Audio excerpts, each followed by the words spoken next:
जय हिंद। देखिए, इस वीडियो में हम समझेंगे कि जो जलीय विलयन की सांद्रता होती है वो कितने प्रकार से निकाली जाती है।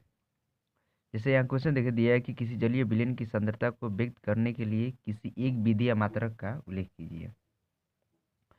तो हम यहाँ 4 विधियों का मेंशन कर रहे हैं। जो पहला विधि है मोलरता के रूप में,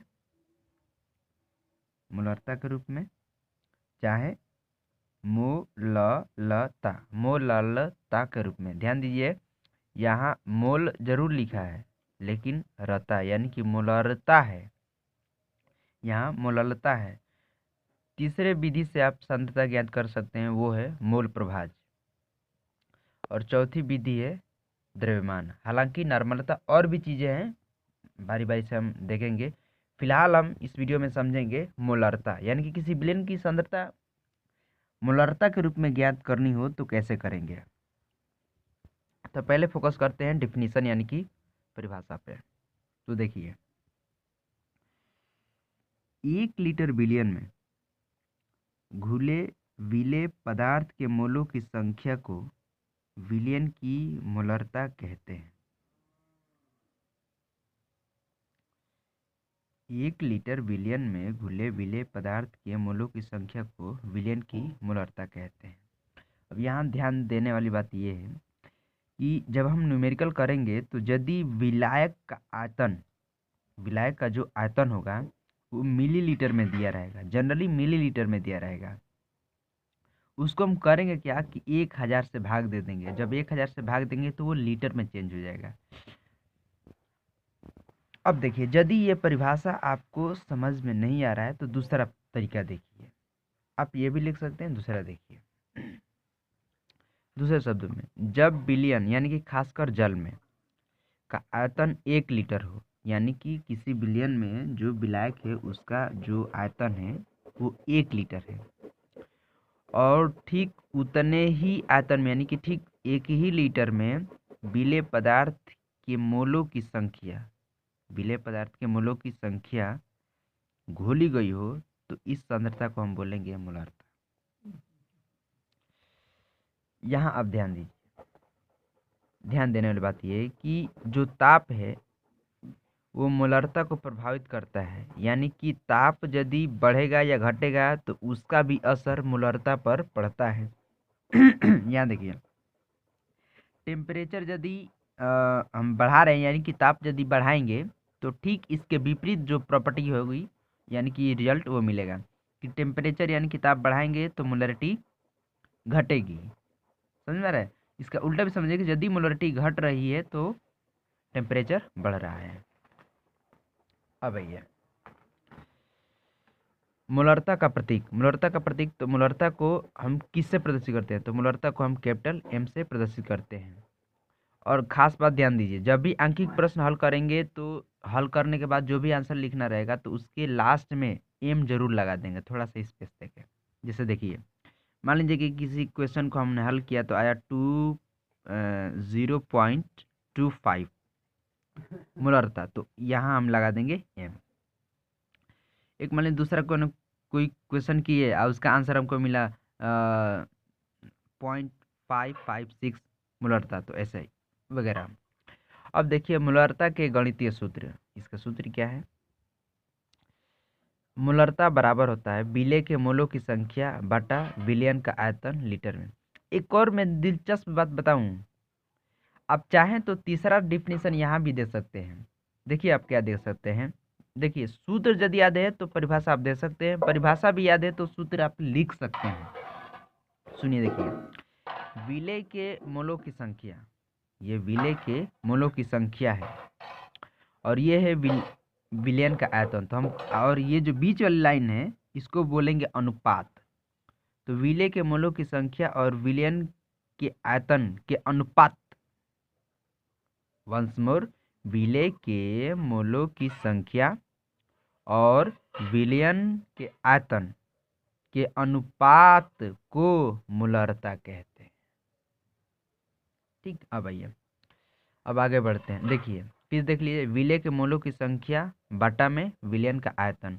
अब हमको देखना पड़ेगा कि विलय के मोलों की संख्या क्या है। विलय की मोलों की संख्या क्या है, यहाँ देखिए विलय के मोलों की संख्या बराबर होगा विलय पदार्थ की मात्रा। ये सवाल में दिया रहेगा, ये जो ऊपर मैंने अंश के रूप में ऊपर मैंने ये ऊपर लिखा है ये सारा, ये सवाल में खुद दिया रहेगा। लिख देता हूँ, ये प्रश्न में प्रदत्त होगा, प्रश्न में प्रदत्त। सर इतना भी ठेठ हिंदी मत बोलिए, क्या करें आदत से मजबूर है। खैर प्रश्न में दिया रहेगा, समझ लीजिए, वो भी ग्राम में। और नीचे जो विलय रहेगा विलय के मोलर द्रव्यमान। अब आइए सूत्र देखिए, वो भी संक्षेप में। तो विलयन की मोलरता बराबर स्मॉल डब्लू बटा स्मॉल एम बटा में वी बराबर स्मॉल डब्लू बटा में वी इंटू एम। एक और ध्यान रखिए, यहाँ स्मॉल एन बटा में वी अपान 100। अब समझिए, अब इस पूरे सूत्र में देख लेते हैं कि कौन क्या है। स्मॉल डब्लू होगा विलेय पदार्थ की जो प्रश्न में दिया हुआ मात्रा है।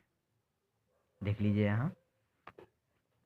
यहाँ देख लीजिए, यहीं पे देख लीजिए, बता देते हैं।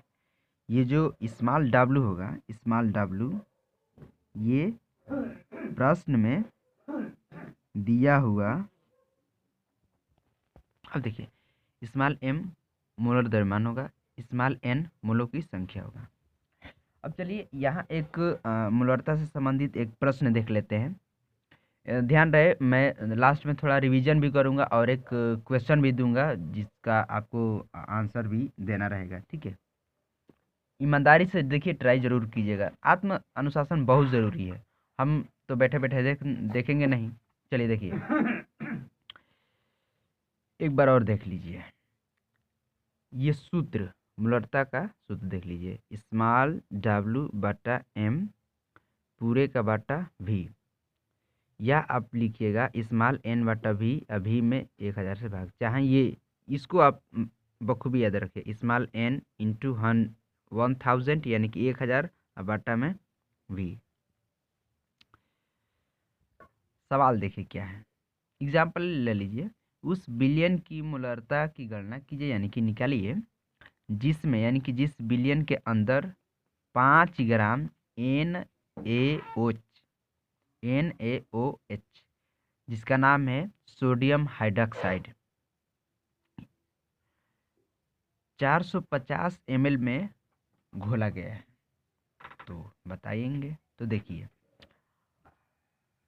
हम यहाँ हल किए हैं पहले से ही। देखिए प्रश्न यानी कि सवाल में दिया क्या है, तो विलेय कौन है, तो विलेय वो होगा जो कम मात्रा में होगा और विलायक वो होगा जो अधिक मात्रा में होगा। बस इस बात का ध्यान रखिएगा।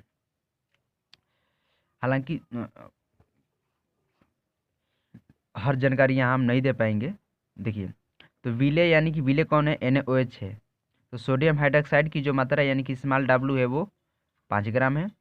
विलायक का जो आयतन है वो कितना है, 450। इसको हम 1000 से भागे, पहले ही बताए थे। यहाँ देखिए पहले हम बताएं कि जब आयतन मिलीलीटर में दिया हो तो उसको हम 1000 से भाग दे देंगे।